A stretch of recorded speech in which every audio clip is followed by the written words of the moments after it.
Are you wondering if cover letters are still relevant to job searches today? Check out why well-crafted ones can help you score those coveted job interviews in many cases.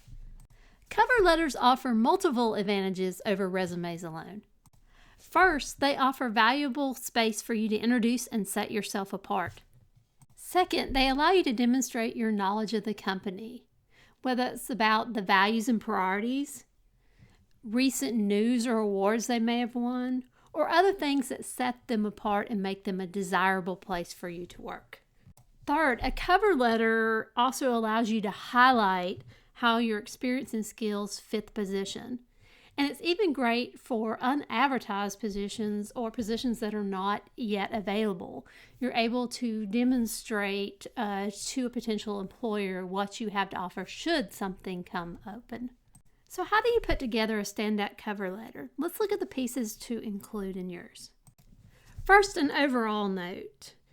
Keep your resume to one page and use easy to read fonts such as Arial, Times New Roman, and Helvetica. And also font size that's easy to read, usually something in the 10 to 12 point range.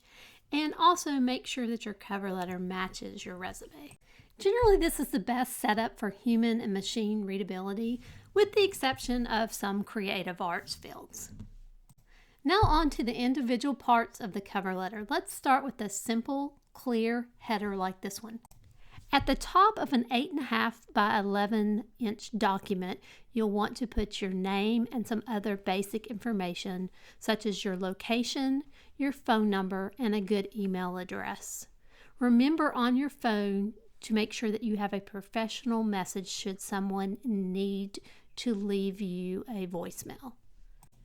Next, you'll want to put in the date and the name and address of the person that you're directing your cover letter to. And yes, you want to direct your cover letter to someone specific whenever possible, whether that's you finding their name online, or I know people will cringe when I say it, but picking up the phone and calling the company and asking who's in charge of a specific department or HR. That is your best bet. If for some reason you can't get a name, I would address it as Dear Hiring Manager. Don't ever address your cover letter to whom it may concern. After you've inputted information about who your letter is headed to, you'll want to put in 3 to 4 paragraphs at the most of body text in your letter. In the first paragraph, you'll want to draw the reader in with some sort of hook or storytelling narrative. As you can see in this letter, the writer used an unusual entry line that is intriguing and gets the reader to keep on going, immediately followed by putting in the purpose of the letter and how that relates back to that first sentence of the paragraph. In the second paragraph, you want to focus on how your experience and skills make you a good fit for the position that you're applying for. In this letter, you'll see that Gray related the experience with certifications and awards to show qualifications for the trade show position.